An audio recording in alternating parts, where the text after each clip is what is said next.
Hi hello ఎలా ఉన్నారండి? తెలంగాణ ఆంధ్రప్రదేశ్లోని తల్లిదండ్రులకు చిన్న విజ్ఞప్తి. స్కూల్ సీజన్ స్టార్ట్ అవుతుందండి. మీ పిల్లల్ని డే 1 నుండి జూన్ 12 నుండి తప్పకుండా రెగ్యులర్గా పంపివ్వండి. ఈ రోజు నుండే మీరు పిల్లలకి ఏమేమి కావాలి అవన్నీ తయారు చేయండి.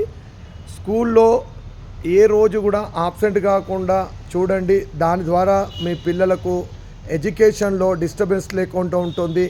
ఒక ఇయర్లో ఎడ్యుకేషన్ డిస్టర్బెన్స్ లేకుంటే నెక్స్ట్ అకాడమిక్ ఇయర్లో బెనిఫిట్ అవుతుంది. అదేవిధంగా హయ్యర్ ఎడ్యుకేషన్ కూడా ఇది ఎంతో బెనిఫిట్ అవుతుంది.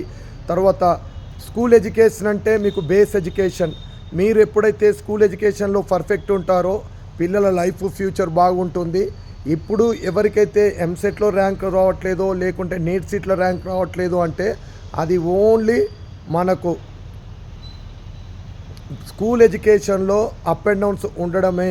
స్కూల్ ఎడ్యుకేషన్లో అప్ అండ్ డౌన్ లేకుండా ఉండాలంటే మీరు పిల్లల్ని రెగ్యులర్గా స్కూల్కు పంపించాలి. రెగ్యులర్గా వాళ్ళకున్న డౌట్స్ క్లారిఫై చేయాలి. తర్వాత వాళ్ళకి ఇంటికి రాగానే ఏమేమి క్లాసులు ఏమేమి జరిగినాయో చూసి వాటిని హోంవర్క్స్ ఇన్ టైంలో కంప్లీట్ చేసి పిల్లలు వెళ్ళేటప్పుడు ప్రతి బుక్ ఉందా లేదా అని చూసి కూడా తల్లిదండ్రులకు ఇదొక హోంవర్క్ లాగా కూడా చూసుకుంటే మీ పిల్లల భవిష్యత్తు బాగుంటుందని ఈ మా ఇన్ఫినిటో ఎడు సర్వీస్ టీఎస్ అండ్ ఏపీ తల్లిదండ్రులకు ఈ విజ్ఞప్తి చేయడం జరుగుతుంది.